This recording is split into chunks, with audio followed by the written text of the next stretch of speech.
everybody seems to like stuff that's custom made. Like there's TV shows out there like Pimp My Ride, right?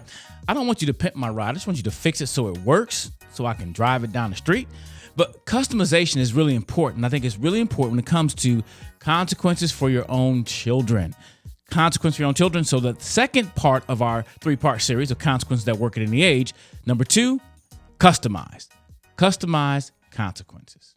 Yo, hello, Mr. Brown. Hello, Mr. Brown. Hello, Mr. Brown. Hello, everybody. I'm Mr. Brown, and today I want to talk about our second consequences that work. The first one we talked about is explained. Number 2 is customized. Number 3 is memorable. So customized consequences. What does that mean? It means that the consequence needs to be customized to your child. What makes them tick? And that's where we got to do our homework. What motivates our children? What gets them upset? What gets them excited? What is it that they would not like? Because every child is different. Like everybody's different. So everything won't work the same way. And if you've had more than one child, you should know that by now, that each of your children are so different at times. Sometimes they can be just alike, but they can be totally different. And mine are. In some ways they're the same. Now, I normally didn't think timeouts would work because they didn't work for me. They didn't work for my brother, but they work for both of my kids. They do not like sitting out. They don't want to miss out on any action that's going on. And for them to sit out, they hate it. And that means I love it. Not because I want to see them in pain, but I want them to be motivated not to do certain things. So when it comes to customizing a consequence, it can't just be one size fits all because it doesn't work that way. So I think number 1, you have to study your child.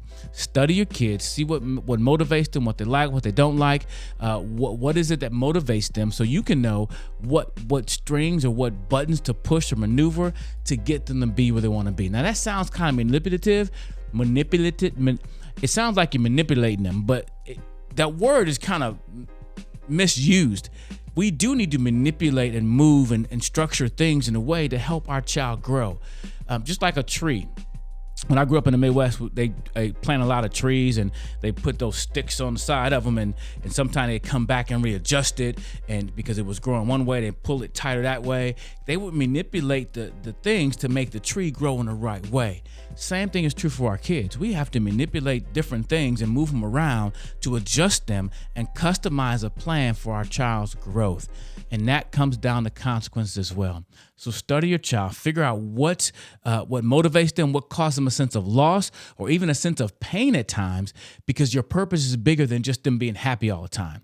You don't want to break their will. I'm sorry, you do want to break their will without crushing their spirit.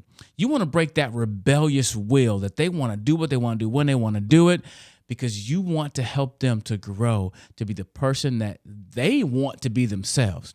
And I kind of think of it like an athlete, because as a parent, a lot of times we're coaches. We're parents. Sometimes we're friends. Sometimes we're confidants. We play a lot of different roles.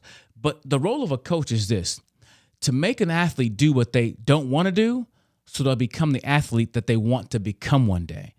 And I think that's kind of our role too as parents, to help our children, even sometimes to make our kids do things they don't want to do so they'll become the person that they really want to be one day, even if they don't know it right now.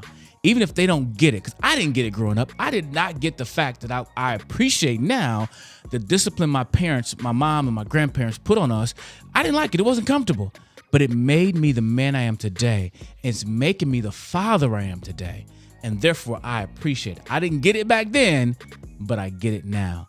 So our job is to customize consequences for our kids so they do it, so they can become the person they need to become. So that's number 2. Customize consequences. Number 1 is explain. Number 2, customize. And we'll talk about number 3 in the next video. And that is memorable. Make the consequences memorable.